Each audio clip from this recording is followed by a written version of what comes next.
નમસ્કાર, સમાચાર સાથે હું છું અક્ષય. મહત્વના સમાચાર. નીટની પરીક્ષાને રદ કરવામાં આવી છે એટલે રાજ્યના અને દેશના જે લાખો વિદ્યાર્થીઓ તૈયારી કરી રહ્યા હતા તે તમામને એક મોટા ઝટકા સમાના સમાચાર કે જ્યાં એનટીએ દ્વારા નિર્ણય લેવાયો છે કે પેપર લીકની ફરિયાદ થઈ હતી. પેપર લીકની ફરિયાદ બાદ આ નિર્ણય લેવાયો છે. આપને જણાવી દઈએ કે રાજસ્થાનથી પેપર લીક થયું હોય તેવી પ્રાથમિક માહિતી છે, કારણ કે ગેસ પેપર જે 15 દિવસથી 1 મહિનાની અંદર જે સર્ક્યુલેટ થયું વિદ્યાર્થીઓમાં, તેમાં 410 સવાલ હતા. તેમાંથી કેમિસ્ટ્રી વિષય પર લગભગ 120 સવાલ બેઠા પૂછાયા છે અને 720 ટોટલ માર્ક્સમાંથી 600 માર્ક્સના સવાલ તો પરીક્ષાના 2 દિવસ પહેલાં વિદ્યાર્થીઓ પાસે પહોંચી ગયા.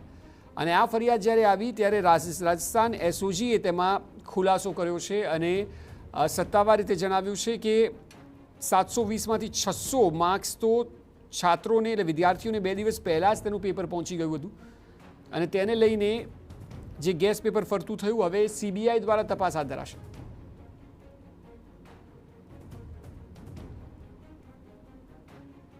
तो क्रेडिबिलिटी तो जीरो होता जा रहा है ना, ये साख कहां से लौटा के ले पाएंगे। और दूसरी बात, पैसे की बर्बादी, समय की बर्बादी, मेंटल टॉर्चर। जरा सोचिए उन छात्रों के बारे में जिन्होंने मेहनत करके एग्जाम दिया होगा, बहुत अच्छा पेपर गया होगा, उन्हें उस उम्मीद इस बात की होगी कि अच्छे रैंक्स आएंगे, सरकारी कॉलेजेस मिलेंगे, लेकिन अब दोबारा बार एग्जाम में वो किस तरह से परफॉर्म कर पाएंगे, क्योंकि आप भी समझते हैं एग्जाम देना कोई आम बात नहीं होती है। कितना बड़ा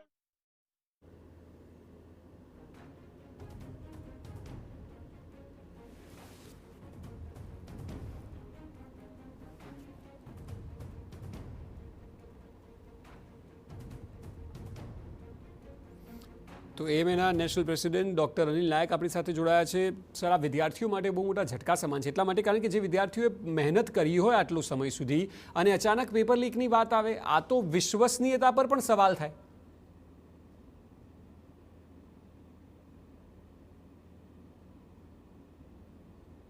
જી સર.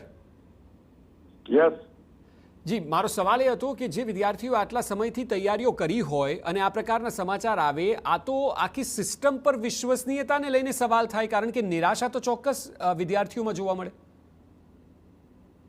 સાચી વાત છે આપની કે એક વખત વિદ્યાર્થીઓ તનતોડ મહેનત કરી અને ધોરણ 12 ની પરીક્ષા આપી હોય, એના પછી નીટ માટે મહિનો મહેનત કરીને આવી ગરમીમાં એ લોકોએ પરીક્ષા આપી હોય અને એ પરીક્ષાનો રિઝલ્ટની રાહ જોતા હોય, એમાં જ છેલ્લા 3-4 દિવસથી મીડિયામાં આવતું હતું કે આ પેપર લીક થયું, પેપર લીક થયું, પેપર લીક થયું, તો વિદ્યાર્થીઓમાં એક બીક બેસી ગઈ હતી.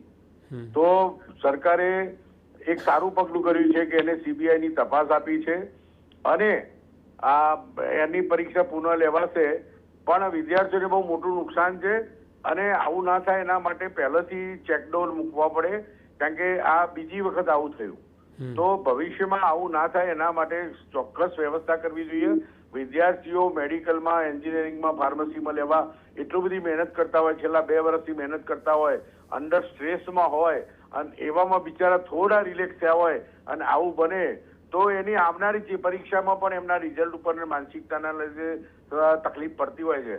તો સરકારની અમારી વિનંતી છે કે આવું પુનઃ ના થાય એના માટે એફઆઈઓ પગલાં લેવા જોઈએ અને આ સીબીઆઈ જાંચ કે જે જાંચ છે એમાં જે કલ્પ્રિટો પકડાય એ લોકોને સખતમાં સખત સજા કરવાની જોગવાઈ બનાવવી જોઈએ.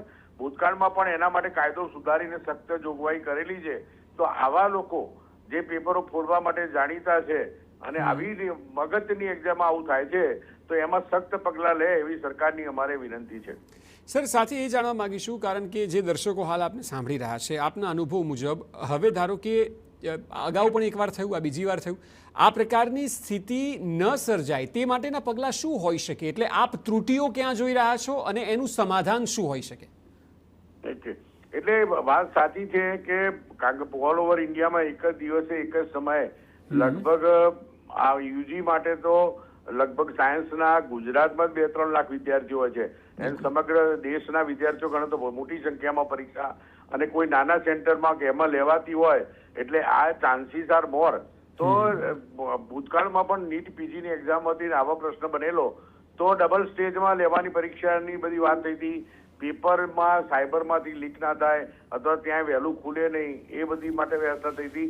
તો સ્ટેજ વાઇઝ પરીક્ષા લેવાય કે એવું કંઈક થતું હોય તો વિચારી શકાય, અથવા આખા દેશ લેવલે આ પરીક્ષા લેવાતી હોય છે તો સરકારે પુનઃ ચકાસી કરી અને પોતાના રાજ્યને દરેકને સોંપી દેવું છે કે ભાઈ આ પરીક્ષા રાજ્ય જેમ ગુજરાતમાં ગુજસેટ હતું એમ એ પ્રમાણે પરીક્ષા લેવાય તો એ સારું રહે એવું મારું માનવું છે. જી બિલકુલ સર, TV9 સાથે વાતચીત કરી બદલ આભાર. તો જે પ્રકારે આ પહેલી વાર નહીં બીજી વાર થઈ રહ્યું છે કે જ્યાં નીટની પરીક્ષામાં ગફલત થઈ હોય, પેપર લીક થયું હોય અને તેને લઈને હવે NTA નિર્ણય લીધો છે કે પરીક્ષા ફરીવાર યોજાશે. આપને જણાવી દઈએ કે 3 મેના રોજ આ પરીક્ષા યોજાઈ હતી. ફરી રજિસ્ટ્રેશન નથી કરવાનું, ફી પણ નથી ભરવાની, ઓફકોર્સ, કારણ કે પ્રશાસનની ભૂલ છે, વિદ્યાર્થીઓની તો ભૂલ નથી. એટલે આમાં કોઈ એવી વાત નથી કે જે પ્રશાસને નવી કરી હોય. Registration as it is, fee as it is, અને ફરીવાર પરીક્ષા આપવી પડશે. પરંતુ આમાં હેરાનગતિ તમામ વિદ્યાર્થીઓની એટલા માટે કારણ કે આ પરીક્ષાની તૈયારી એ ખૂબ સમય પહેલાં કરતો હોય છે અને જ્યારે નજીક આવે તેમ તેમ તેની પ્રિપેરેશન વધી જતી હોય છે. પરીક્ષા આપ્યા પછી વિદ્યાર્થીઓને થાય કે તેઓ ફ્રી થઈ ગયા, મેન્ટલી તેઓ રિલેક્સ થઈ જાય અને આવું અચાનક થાય અને કહે કે ફરીવાર પરીક્ષા છે.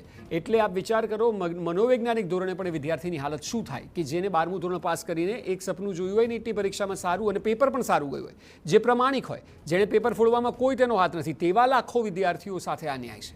અને એટલા માટે આ સિસ્ટમ બદલાવી જરૂરી છે. કારણ કે માત્ર CBI તપાસ આપી દીધી કે NTA કહી દીધું કે ફી નહીં ભરવી પડે તો એમાં કોઈ નવાઈ નથી. એ તો આપણે તપાસ તો કરવી જ પડે. પરંતુ સવાલ એ છે કે થયું કેમ, સિસ્ટમમાં ક્યાં લૂપ હોલ છે. પહેલી વારનું નથી, બીજી વારનું છે. એટલે સવાલો એ થવા જોઈએ કે આખરે આ સિસ્ટમ ક્યાં ડેમેજ થઈ છે કે જેને કારણે આ સ્થિતિ સર્જાઈ છે.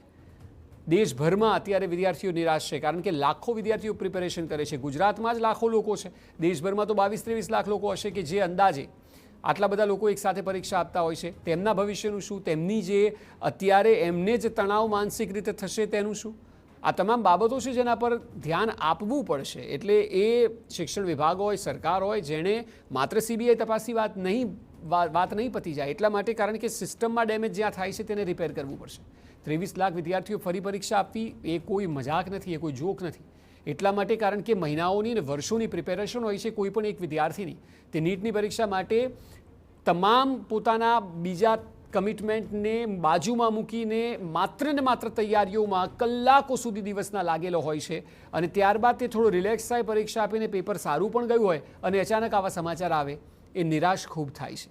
અને ભવિષ્યની પેઢી છે એ આ પ્રકારે તેમને ટ્રીટમેન્ટ ન મળવી જોઈએ. એ સિસ્ટમને બદલાવવું જરૂરી છે અને તેની માટે યોગ્ય પગલાં CBI તો તપાસ કરશે જ. CBI તપાસ કરીને કોઈ એક નિર્ણય પર જશે, પરંતુ જે થયું છે તે ખૂબ મોટું ડેમેજ છે, જે કદાચ સામાન્ય રીતે એટલું જ સમજાય કે પેપર આપવાનું થશે, પણ ના, એ વિદ્યાર્થીને મનોવૈજ્ઞાનિક રીતે પણ ખૂબ મોટો ઝટકો લાગે છે.